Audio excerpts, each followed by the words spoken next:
Welcome to this video that is attached to the unit on future thinking. We'll be thinking firstly about managing in a VUCA world and secondly about megatrends. So what are VUCA environments? You've already seen them in the notes, but to give you a bit more detail, VUCA environments are environments that managers increasingly have to operate in that are defined by their volatility, uncertainty, complexity and ambiguity. So what do each of these elements mean and what's the impact for managers? So volatility is when changes occur much more often than before and are unpredictable. So the environment feels like it's got a lot of turmoil in it. What's going to change and how it's going to change is not certain. And this volatility impacts managers because it can be hard to make decisions and feel confident in them because everything may change again. Uncertainty relates to the fact that it is hard to predict the future, partly because we don't understand what is currently going on, but partly because we also never know what is going to happen, and the other elements of VUCA, so the volatility, complexity and ambiguity, make it harder to predict. It impacts managers because it's hard to predict what might happen in the future, and yet very challenging for managers because staff so often look to managers for this certainty. And this is something that really came up during the pandemic, where managers reported regularly when I was coaching them in the other work that I do, that they felt that they were required to have all the answers and they simply didn't have them. Complexity relates to the idea that there are many factors which affect what happens in the world, and the relationships between them can be hard to unpick. And the more connected that we become to each other and the more entangled our countries, supply chains and networks become with one another, the bigger this challenge to unpick and work out what's going on becomes. Complexity makes a manager's role really hard because what appears like a simple problem on the surface can turn out to be more complicated and with many more stakeholders than first apparent. So changing suppliers, for example, won't just be a case that it has an impact on the one supplier, but it will change your supply chains, it will change the logistics companies you work with and how it gets shipped from a different country. And all of those things are far more complicated than when you just used to buy flour for the bread that you were making from a mill down the road. And then finally, ambiguity. So ambiguity is by far the most complex of the four factors. And if you were asked to talk about them, you need to have a good, clear definition of what ambiguity means in this context. So here it means that it's unclear what's real and that it's easy to misread a situation and that there's a lot of subjectivity, which means that you might interpret an event or action differently to someone else. We've talked about this idea of subjectivity in other ways during this particular module, so it's something you should by now be familiar with. But as a manager, you will often be expected to take a position on an issue. So for example, is working from home a good idea?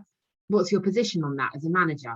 Well, with the amount of research and information that's available on almost every topic, and then the fact that that can often come to conflicting conclusions, it can be really hard as a manager to reach a conclusion confidently and feel confident in one's decisions and in making use of that information to shape the way that you manage and what your team does.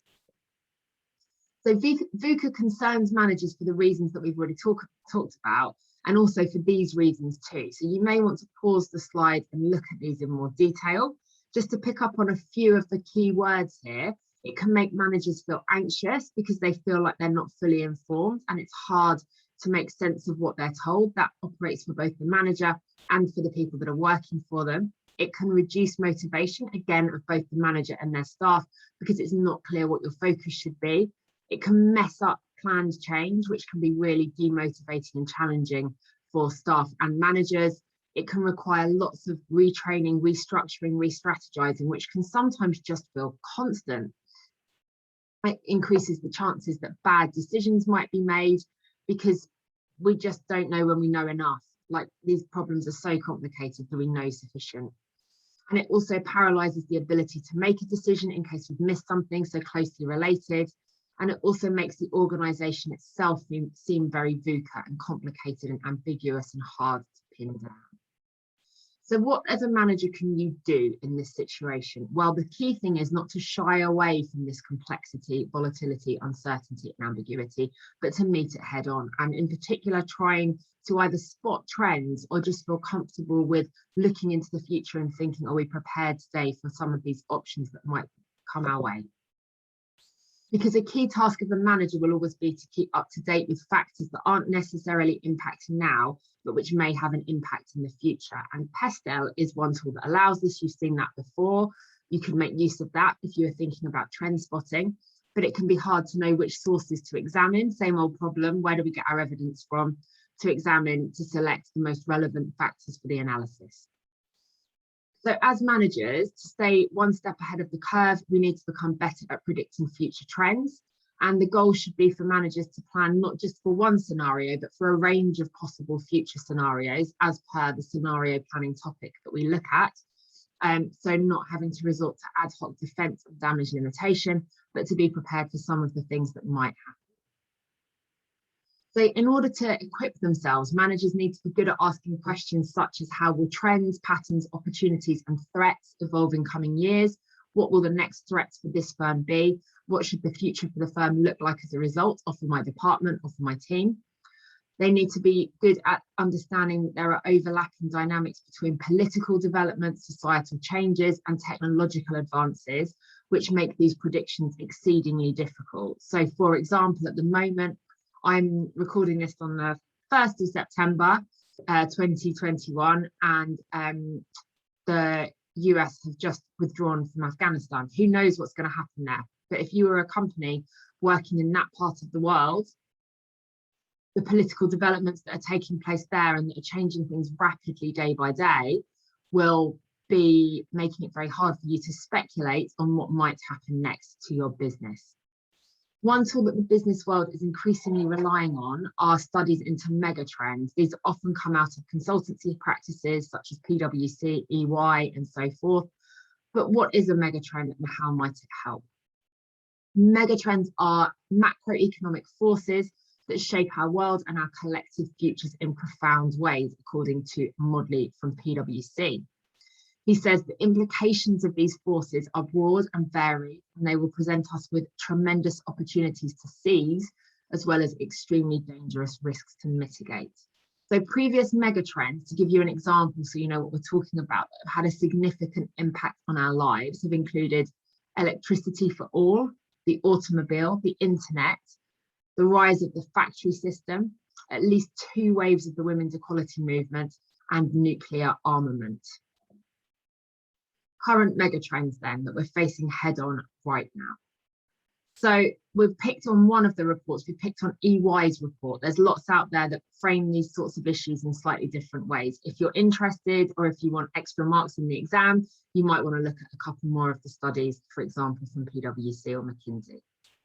And you'll find EY's report says that there are 4 primary shifts. So there's shifts in how we use technology, what technology is capable of, shifts in the way that we're globalizing, shifts in our demographics, and changes in our environment, so our global environment. And there are 8 megatrends that come about as a combination of some of these factors. I'm just going to pick on, it says here 5, I'm not going to pick on 5, I'm going to pick on 1, and the rest are covered in the notes. So the 8 megatrends that they think about are decarbonisation, Cold War, etc. I don't need to read these all out, we cover them really well in the notes. The reason I'm just picking on 1 is to show you how a manager might use megatrends. So the key thing is they're just a list of factors, so it's 8 things. But what they're doing is encouraging you to stay abreast of what's actually happening in the world globally, and allowing you to think, do these factors have an impact on my industry, my work, my firm in the short, medium, long, or very long term? And having that kind of awareness of what's going on, making use of this megatrend research, allows you and your company to create strategies and approaches to shape business decisions for whatever might impact tomorrow. So if we just take one, the first one on the list, decarbonisation.